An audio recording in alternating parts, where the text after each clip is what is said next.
lo bajaron de la moto, lo tiró el caballo. Son expresiones de la sabiduría popular que pretenden decir que una persona iba en su orgullo, en su afán, y que necesariamente alguien lo hizo caer a la realidad que no era así como él pensaba, como él creía o como él estaba realizando.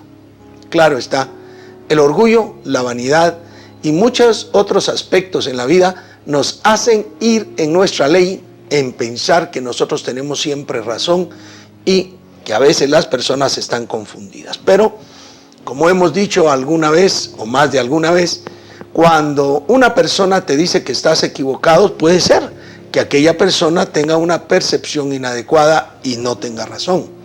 Cuando dos personas te dicen que estás equivocado, lo más probable es que algo hay ahí que hay que analizar. Pero cuando ya 3 o más personas te están diciendo constantemente que estás equivocado en tu proceder, lo más seguro es que efectivamente estás equivocado o equivocada.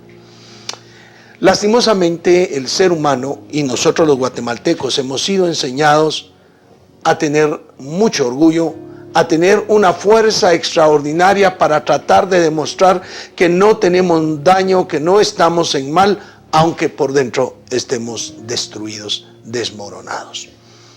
Por ello, al pensar hoy, parecería de que esos dichos tienen un poquito de relación con la experiencia que el apóstol Pablo sufrió cuando iba camino a Damasco. ¿Qué fue lo que le sucedió a Pablo? Él iba caminando con su caballo, con su corcel, y arrasaba con todos los cristianos, con todos los creyentes, los movía de un lado a otro, hacía que fueran encarcelados, los jalaba del pelo, porque él estaba persiguiendo a todos los del camino de Jesucristo.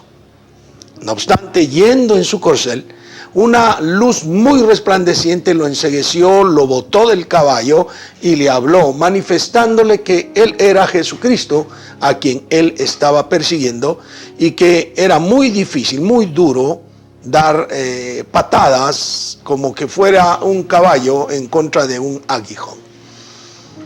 Entonces parecería que esa idea de la necesidad de bajarnos del caballo o de que se nos tire del caballo a veces es aplicable en la vida de los cristianos. Cuánto orgullo manifestamos nosotros, cuánto orgullo estamos mostrando en la realidad de cosas. Pero nacimos a Jesucristo. Los hijos e hijas de Dios hemos nacido y debemos de estar mostrando, en lugar de orgullo, debemos de estar mostrando humildad. En lugar de arrogancia, debemos mostrar que somos personas sencillas, personas humildes, personas que reconocemos que podemos fracasar, que podemos fallar, que podemos tomar decisiones equivocadas y que necesitamos la ayuda de otros para poder crecer y desarrollarnos. Eso es el consejo pastoral para hoy.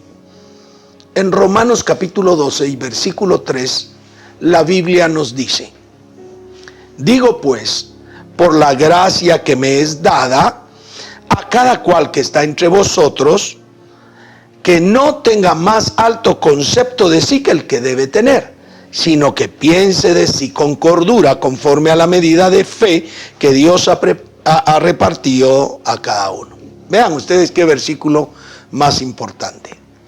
Previamente, el escritor sagrado nos ha indicado la necesidad de presentar a Dios un sacrificio vivo, santo, agradable a Dios, que es nuestro culto racional.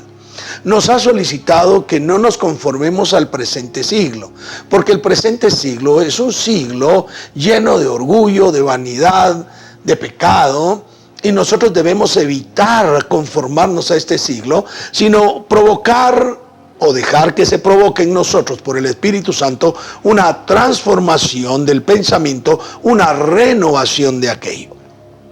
Y por ello es necesario que cada uno determinemos, por la misma gracia que el Señor nos ha otorgado, a que en lugar de ser orgullosos tengamos el concepto adecuado de nosotros mismos. Es decir, no más de lo que somos, ni menos de lo que somos. Ser humildes, como en alguna oportunidad lo habremos señalado, no es simplemente andar vestido con ropa modesta o ropa ya desgastada. La humildad realmente es una conducta, una actitud en el ser humano.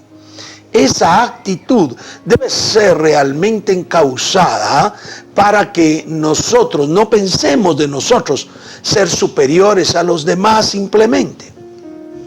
Ya, el escritor sagrado también ha dicho en otra parte de la Biblia que nosotros debemos tener a los demás como superiores a nosotros mismos. Debemos considerar a los demás como que fuesen personas que están a un nivel superior de nosotros, porque de esa manera los respetaremos, si es necesario les obedeceremos, porque solamente podemos respetar y podemos obedecer a aquellos que consideramos superiores a nosotros.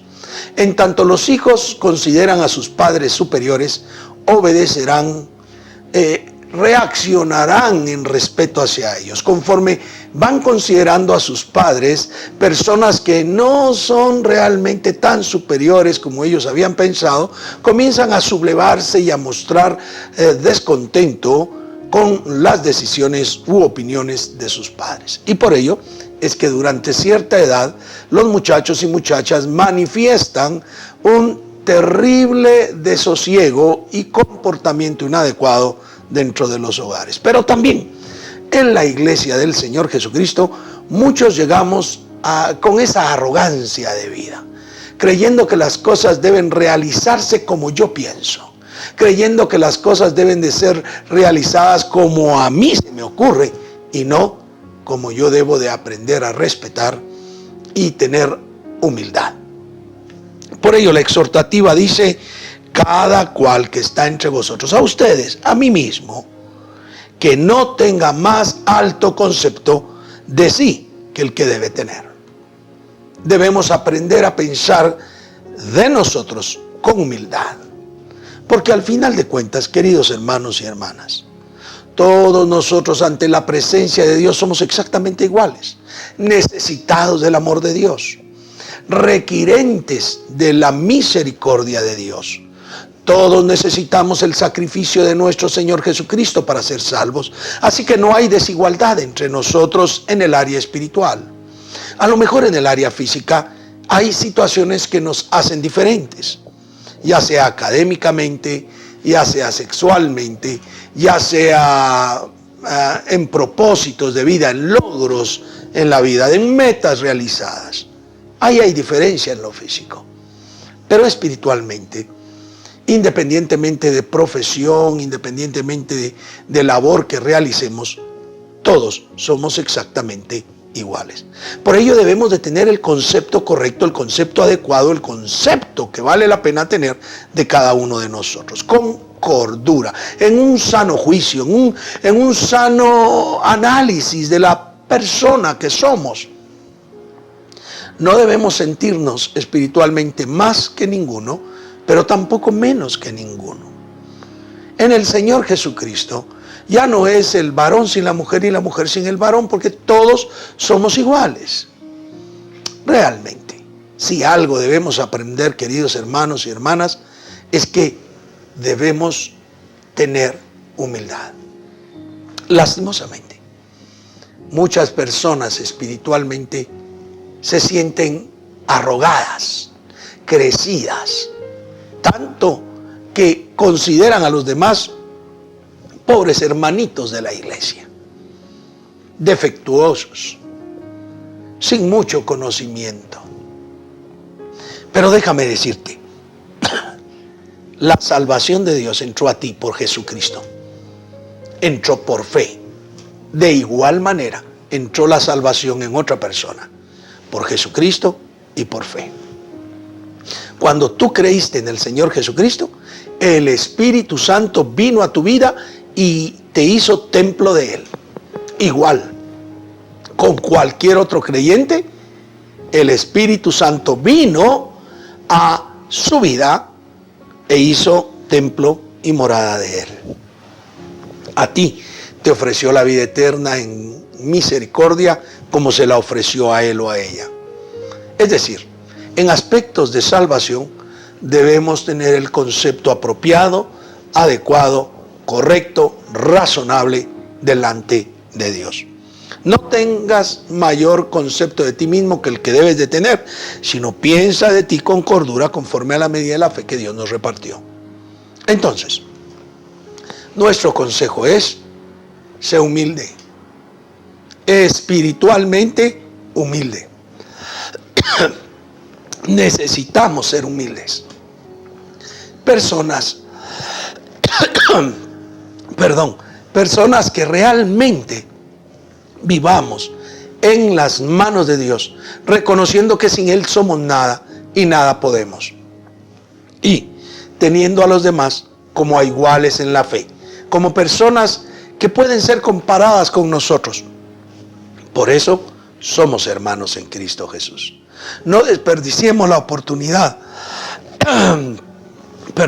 de salvación que Dios nos ha dado. Bien, espero que Dios te haya dicho algo, que Dios te haya hablado y que puedas, sí, en el nombre de Jesús, aprender a andar en humildad y que no haya necesidad que ni una persona ni otro te boten de la moto del caballo, sino que puedas ser humilde siempre en tu vida. Te invito a que ores conmigo. Padre que estás en los cielos, te adoramos, te bendecimos y te glorificamos. Gracias por tu amor y misericordia. Gracias por tu fidelidad. Y gracias por permitirnos estar esta noche acá. Que tu mano de amor sea con nosotros y nos dirija siempre en el nombre de Jesús. Amén y amén. Bien, espero que la mano de Dios sea contigo. Dios te bendiga, Dios te guarde. Hasta la próxima.